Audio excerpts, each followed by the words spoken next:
บ่นึกกันนับภาษามงก็ได้แต่ฮอด10ทุกคนเนาะอีออเปเปาจีเตาชาจีจัวเก้าถึกบ่ถึกอยู่เนาะโอ้คือสินักเนาะประมาณจักโลนี่15กล่องไหนนักจักโลกล่องนึงนี่ฮอดโลนึงบ่3 โลพุ้นฮะกล่องนึง3 โลพุ้นว้าวทูนักแฮงพี่น้องเนาะเฮ็ดเลี้ยงปลาแต่เดี๋ยวนี้บ่ได้เลี้ยงแล้วอ๋อโดยแล้วพ่อแม่ไปให้ด้วยกับไปนำกันบ่เอาพวกแล้วเอาพวกแล้ว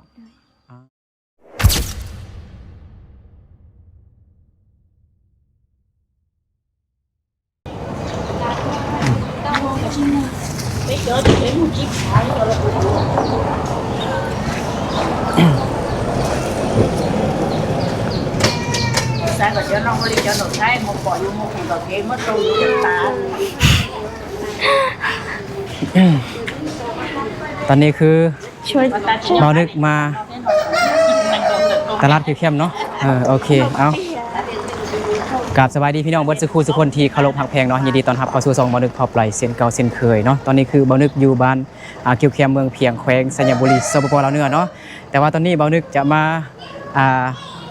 ซื้อช่วยผู้สาวมาซื้อ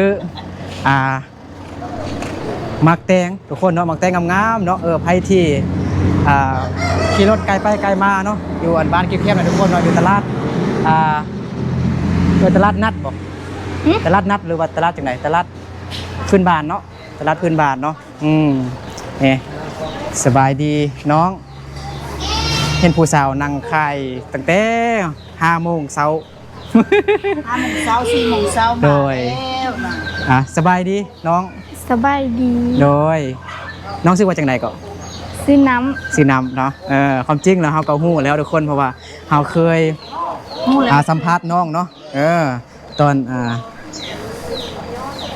ไปทายน้องๆไปโรงเรียนมื้อนั้นเป็นบ่ยังชื่ออายอยู่บ่อายชื่อยังโอ้โหมื้อนั้นชื่อเนาะได้ทำชื่อบ่อายชื่อนึกเด้ออายชื่อนึกเนาะมื้อนั้นได้เบิ่งคลิปตัวเองแล้วบ่เบิ่งแล้วเนาะตัวเองงามบ่บ่งามแกงหัวอีกทุกคนเนาะเดี๋ยวมื้อนี้ก็สิมาซื้อมักแต่งสวยน้องทุกคนเนาะชื่อจักหน่วยนึงเนาะหน่วยนึงอะไรบ่หน่วยนึงขายบ่ขายเครื่องน้อยเอาเนาะยอกน้องน้ำทุกคนเนาะน้องไส้น้ำมันบ่ไส้น้ำว่าอันนี้มันซื้อเข้าเฮียนมันบ่ถ้าซื้อมงเด้เพิ่นว่าจังได๋ซื้อป้าซื้อป้าทุกคนเนาะซื้อป้าเนาะซื้อป้าเป็นมงทุกคนเนาะใช้ของน้องตั้งแต่ใดมาโต๊ะนี้เป็นไหนอยู่โต๊ะนี้เหมือนบ่เลยอันนี้นี่ทุกคนเนาะเป่าผู้อันนี้ทุกคนเนาะอันแดงๆนี่ทุกคนเนาะมีจักกล้องของน้องเลยนะ15กล้องเนาะ15กล้องเท่าไหร่กล้อง10,000กล้อง10,000เนาะ15กล้องนี่คันทั้งหมด15กล้องเท่าไหร่รุ่นให้เป็น95,000ลดให้เนาะไอซื้อเราเส้นนึงเลยลดให้ว่าซั่นทุกคนเนาะแต่ว่าเขาจะ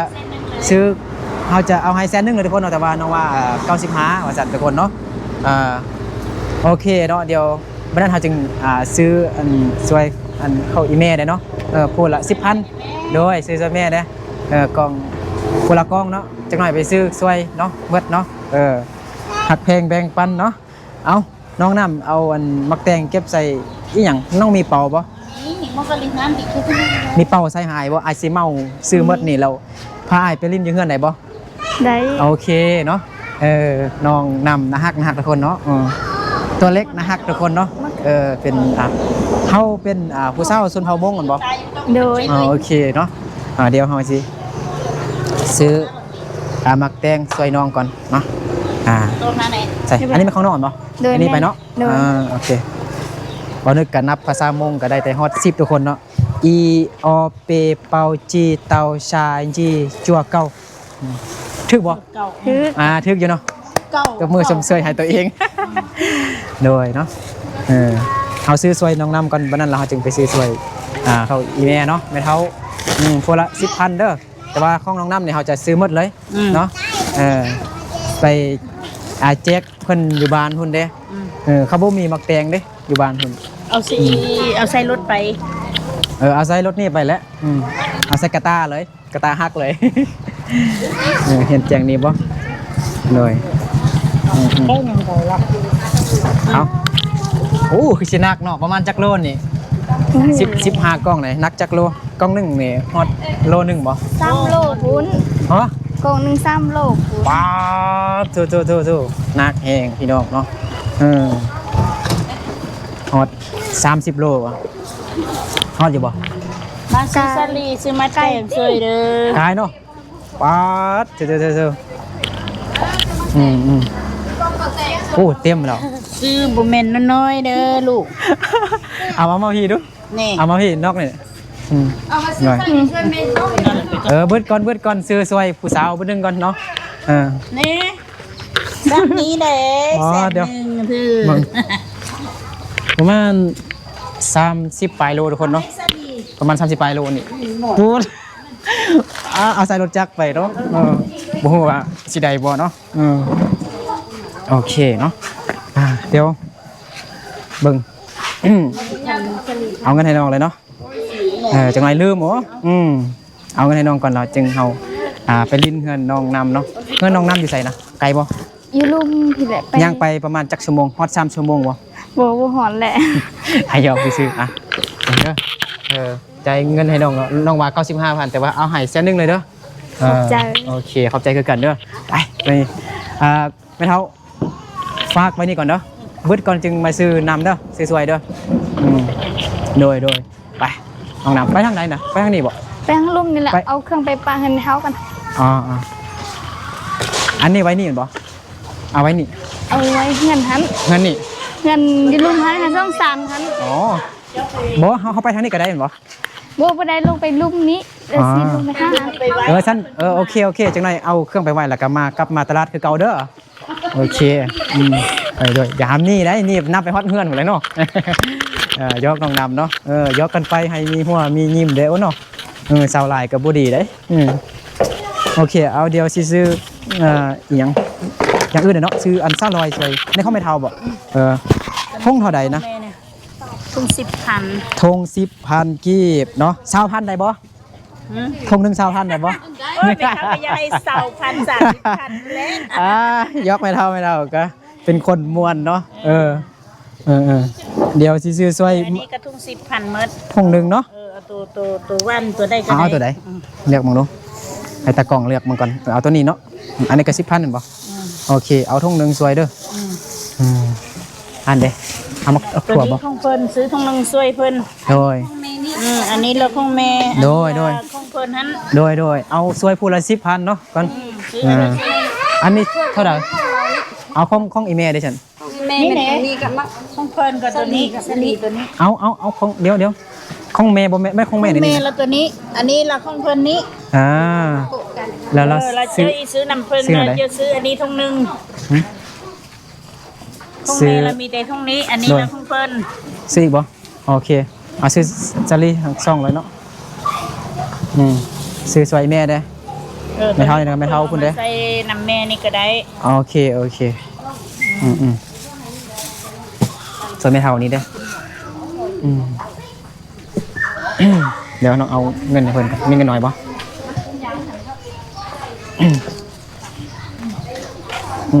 เดี๋ยวจ่ายเงินให้ป้าก่อนมานำซาวลีทุกคนเนาะสบายดีซาวลีหน่อยมัวเนียกูชื่อมัวเนียแปลว่าหยังก่อ จีนนี่ค่ะ กูชื่อมัวเนียแล้วค่อยบ่มีเงินนั่นบ่กูโลกก็ ลูกก็ได้แหละ ค่อยฮักเจ้าอันบ่กูเนียก็ค่อยมักเจ้าอันบ่ ก็นอจะเสียมดโอเคเอามาเบิ่งเฮานี่ก่อนมันสวยไม่เฮานี่ก่อนซื้อมากระเดิดบ่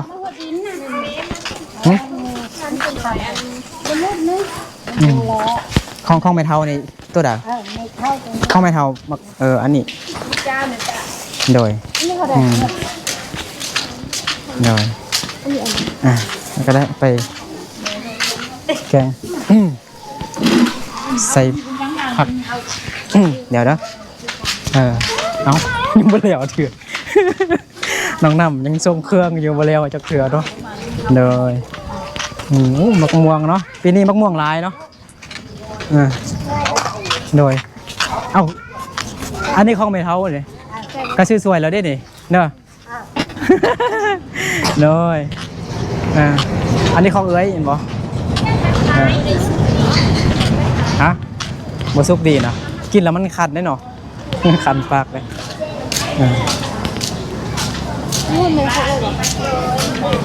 มักน้องวายไหนมากินมาเบิ่งดูไว้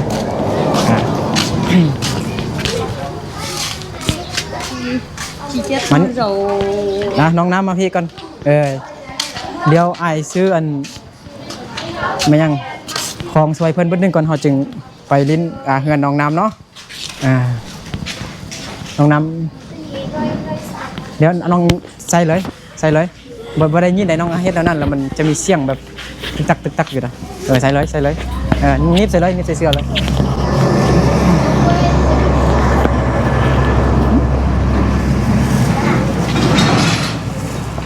น้อยขนาดนะ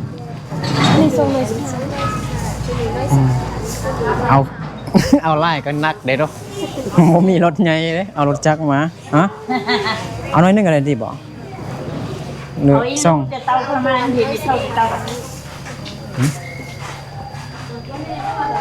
จ่ายเงินแล้วบ่เอาของบ่ได้เนาะได้กลับคืนมาเด้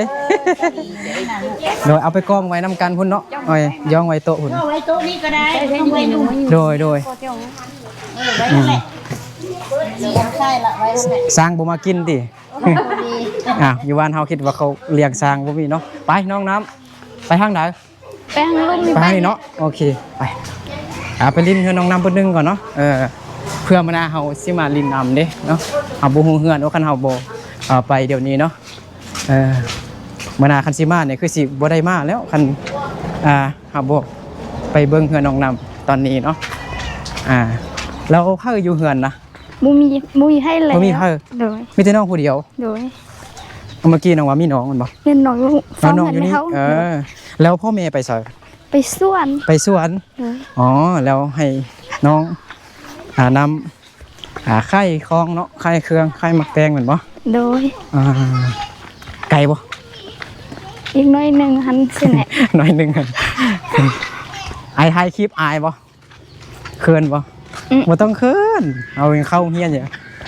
บางคนเนี่ยบ่ได้เข้าเฮียนเขายังบ่อายเด้ไปทางไหนไปซื่อๆเลยโอ้ประมาณจักนาทีหูแหละแดดฮ้อนแห้งเนาะแล้วคันอายบ่มาซื้อสวยหมดนี่มื้อนี้ได้ขายหมดบ่บางมื้อก็เบิดบางมื้อก็บ่เบิดมื้อนี้น้องคิดว่าสิขายหมดอยู่บ่เบิดอยู่แต่ว่าประมาณจักโมงจึงหมดนี่เมื่อกี้ก็ยังหลายอยู่เด้ก็สิค่ำแล้วเด้ตอนนี้ก็3 โมงแล้วเด้แม่นบ่จักโมงตอนนี้นะฮอด3 โมงแล้วบ่3 โมงแล้ว3 โมงแล้วนะมันสิค่ำแล้วเนาะยังบ่ใกล้หลายแล้วน้องมาขายอยู่ตลาดนี่จักโมงตอนเช้านะประมาณ6 บาทถูก6 โมงลุกแต่เช้าแท้เนาะมันขยันแฮงพี่น้องเนาะน้องน้ำเนาะลุกแต่เช้าเนาะแต่5 โมงเนาะแล้วน้องลุกนึงเขาเป่าไฟนี่จักโมง4 โมงโอเคน้องตาตุนอยู่เฮือนบ่ฮักกับหัวมันนี่อยู่เลยไผ่ลักลี่อยู่หันน้องดวงบ่แม่นติใช่เพิ่นน้องไปทางไหนซื้อเลยป้าย่างไป4 ชั่วโมงวันนี้นี่เฮือนน้องตาตุนทุกคนเนาะอยู่พู้เนาะบ่ได้เคยมาสัมภาษณ์มาลิ้นนำน้องๆเนาะตอนช่วงเข้าเรียนแต่ว่าตอนนี้เพิ่นปิดเทอมแล้วเนาะเส้งจบม.6 กันบ่ม.5เนาะได้ที่หยังที่2เก่งทุกคนเนาะน้องน้ำได้ที่2คนใดเนาะปีน้องน้ำจักปีหรอ1515เนาะอยู่ม.5 15เลยเนาะ บ่เป็นหยังอู้ยังไกลอยู่เนาะของน้ำเนาะ ลืมเอารถมาเมื่อกี้เนาะแล้วตอนน้องเอาอันมาร์กแต่งมาเมื่อกี้น้องเอารถมาเลย บ่เขาตังแต่ให้แล้วเขาไปอยู่ตลาดเลย ตั้งมาแต่ไฮมาแต่ส่วนแล้วมาไว้ในตลาดเลยเห็นบ่ โดย แล้วตั้งแต่เช้าหั่นนะตั้งแต่น้องขายตั้งแต่เช้าหั่นฮอดเมื่อกี้นี่นะน้องได้ขายจักกล่อง โอ้โหอะไรนับ โอ้โหประมาณฮอด10บ่ กายมั้ง ฮะ กาย กายนะฮอด20โอ้แต่20หลายอยู่ใช่นะเห็นบ่อ๋อกองสูงกว่าน้องกันบ่ แค่นี้ ไปให้เห็นบ่นี่เฮือนน้องกันบ่ พลังที่ซ่อมผล ครั้งที่2พุ่นโอเคน้องนำคล้ายๆคือผู้สาวจีนเลยเนาะสาวอัน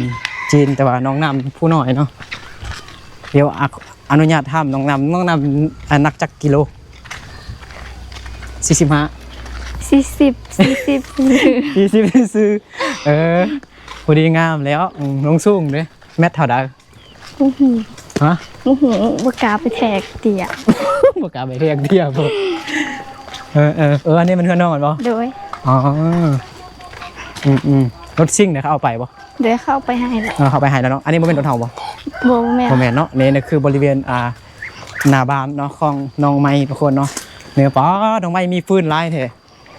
ฟืนมีแต่ฟืนดีๆหมดเนาะนี่อันนี้แม่น้องเฮาบ่นี่ น้องแม่เท้า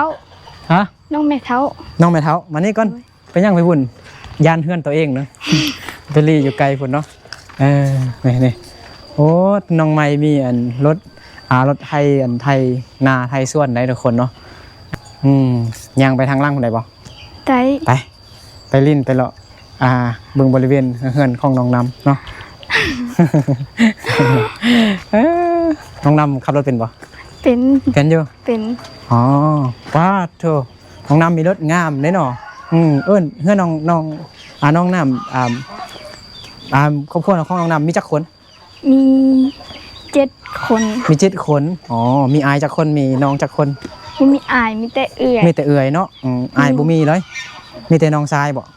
โดย มีน้องชายน้องสาวบ่ น้องสาวอย่างอีก2 โด คน ยโอ้อันนี้มันน้ำช้างบ่นี่ โดย เฮาบ่เอาน้ำปลาบ่หรือบ่มีเนาะอ๋อน้ำช้างเนาะยังใส่ได้อยู่บ่นี่นะ ใส่ได้แต่มันบ่มีนำแล้ว นะอ๋อเสี่ยงมายังน้องน้ำเสี่ยงมายังไอ้แลนนี่ได้อาญาน เขาเฮ็ดให้ ฮะ หันแหละ เขาเฮ็ดอันนั้นอยู่พุ่นเนาะมันเป็นโรงงานยังอยู่พุ่นนะเข้าซี่เข้าบ่หรือเขาเฮ็ดหยังมันห้องซี่ติบ่ โดย แล้วมัน สี่หัน มันสะท้อนอาศัยเฮือนของน้องเนาะอันนี้มันอาบน้ำอยู่นี่แม่นบ่ โดย โอ้คักแท้เป็นธรรมชาติแห่งพี่น้องเนาะใส่ต่อทรายมาพุ่นอันนั้นก็แม่นบ่อนำอันนั้นบ่เอิ้นหยังวะน้ำสร้างบ่ บ่นั้นพ่อเฮ็ดเลี้ยงปลาแต่เดี๋ยวนี้บ่ได้เลี้ยงแล้ว อ๋อโดยแล้วพ่อแม่ไปให้ด้วยก็ไปนำกันบ่ บ่เอื้อยเอาพวกแล้ว เอาพัวแล้วเอาพัวแล้วเนาะน้องนำอันนี้อันนี้มันบ่อาบน้ำคือกัน โดย โอ้น้องนำอาบอยู่พุ่นพ่อแม่อาบอยู่นี้ บ่ตอนนั้นอันนี้ได้ใหญ่อยู่พุ่น ยกซื่อแล้วยังบ่ทันได้เฮ็ดอันนั้นเถอะเนาะอันบ่บังมันเนาะโอเคเนาะพ่อแม่บ่อยู่บ่กล้าเข้าไปในเฮือนที่มันเข้าไปได้บ่ทางนี้ฮะบ่ผิดหยังติสิมันเข้าไป บ่ผิดแต่บ่ได้เมียนเหือนว่าให้เขาไป บ่ได้เมียนเฮือนว่าซั่นน้องยังยังเคินอยู่เนาะน้องขับรถซิ่งเป็นบ่ บ่ ขับรถไถนาเป็นบ่ เป็น รถไถนานะ เป็นอยู่ เป็นอยู่ไถนาเป็นบ่ เป็นอยู่ เป็นอยู่ เก่งเนี่ยนี่เขามีรถซิ่งแล้วเขาตั้งฟืนมาลายเนาะแต่อันนี้มันลักหัวอะไรมันบอกน้องน้ำต่อไปน้องสิเฮ็ดยังค่ายมักแตงเบิดแล้วก็สิเฮ็ดยังน้องน้ำ เป็นดำนาพุ่นเด้อติบ่มีหยังเฮ็ดแล้ว ฮะดำนา โดย นาน้องอยู่ใส่ อยู่แถวไปบงว่างคนละแหละไกล อ๋อลองสิไปตอนนี้นะ บ่ บ่อันมื้อนี้สำหรับมื้อนี้นะแล้วเพราะว่าไอ้เมาซื้ออันซื้อน้องน้ำซวยมักแตงเอาเด้เมื่อกี้ บ่ไปยังแหละ ฟังไอ้เมาอยู่บ่ไอ้ซื้อน้องน้ำซวยมักแตง บ่แม่นซื้อมักแตงซวยน้องน้ำเลยซื้อแม่ค้าซวยมักแตง ให้ยอกซื้อเด้อเมื่อกี้ไอ้กับไปลิ้นน้ำน้องไปเองน้องเกาเซ็งชงซื้อนูนี่พุ่นไปซื้อมักม่วงนำน้องปลาเด้ไปเล่นนำน้องปลาเด้โอ้น้องนำบ่ธรรมดาทุกคนเนาะขับรถไถนาเป็นเนาะป๊าดเถอะไอ้บ่ฮู้ครับไอ้ฮู้ครับแต่รถทิพย์กับรถจักรนั่นแหละอันนี้เขาเอิ้นว่าหยังนี่นะ บ่สั่งบอก บ่สั่งอธิบายแต่ไอ้เคยเทื่อนึงไอ้ไถนาเข้าอันพี่น้องแต่ว่าบ่แบบสิเฮียนนั่นนะแต่มือเดียวซื้อมือเดียวซื้อไอ้ก็สิขับสิเป็นเหรอดีใจบ่ไอ้ซื้อมาแต่งสวยหมดดีใจขอบใจไอ้นึกเด้อยอกสิบ่เป็นหยังเนาะโดยขอบใจคือกันตั้งมักยอกน้องนำทุกคนเนาะน้องนำเป็นคนยิ้มหวานทุกคนเนาะคือบ่เอิ้นแม่งก็น้องน้ำยิ้มหวานสิ คือผู้สาวจีนทุกคนเนาะป้าถูกแบบกวางควงเนาะบริเวณเฮือนของน้องเนาะตื่นเช้ามาแล้วก็ออกมานอกแล้วก็เบิ่งธรรมชาติเบิ่งใบหญ้าต้นไม้เอียงเนาะปีหน้าก็ม.6มันบ่โดยอีกตึมเดี๋ยวปีนี้มีม.7บ่มีอยู่น้องน้ำกินข้าวแล้วกินแล้วกินข้าวกับหยังคืองามแท้เขาอาบน้ำมั้ง กินข้าวอาบน้ำน้องเฮียนมันแต่ใส่กินข้าวอาบน้ำกินข้าวอาบน้ำอันนี้น้องเมาแท้ๆบ่หรือว่าจังไดแท้นะกินข้าวอาบน้ำก็คือความหมายก็คือเอาอันเขาใส่ถ้วยแล้วก็เอาน้ำใส่ทุกคนหรือว่าตักน้ำกินแล้วก็ตักเขากินคันบ่มีน้ำแล้วมันกลืนยากมันบ่โดยก็เอิ้นว่ากินข้าวอาบน้ำเนาะโอเคเดี๋ยวเฮาก็สิเดินทางกลับก่อนทุกคนเนาะมาลินนำน้องนำบึ้ดดึงซื่อๆเนาะน้องนำก็อยู่คนเดียวอีกเนาะโอเคขอบใจน้องนำเด้อเนาะโอเคเดี๋ยวบ่นึกก็สิเดินทางกลับก่อนเนาะบ๊ายบายน้องนำเด้อบ๊ายบาย โอเคเนาะเอาสำหรับคลิปนี้บ่นึกกับน้องนำขอลาพ่อแม่พี่น้องเบิดทุกคนไปก่อนแล้วเจอกันในคลิปต่อไปเนาะถ้าใครเกิดมาคลิปนี้ฝากกดไลค์กดแชร์กดติดตามเพื่อเป็นกำลังใจให้บ่นึกทำคลิปอีกต่อไปเด้อเนาะมื้อหน้าก็สิมาซื้ออันมักแตงซวยน้องนำอีกเด้อเนาะไอ้โทร5กะทับทรายเลยเนาะ โอเคบายบายอีกเติมเท่านึงน้องน้ำบายบาย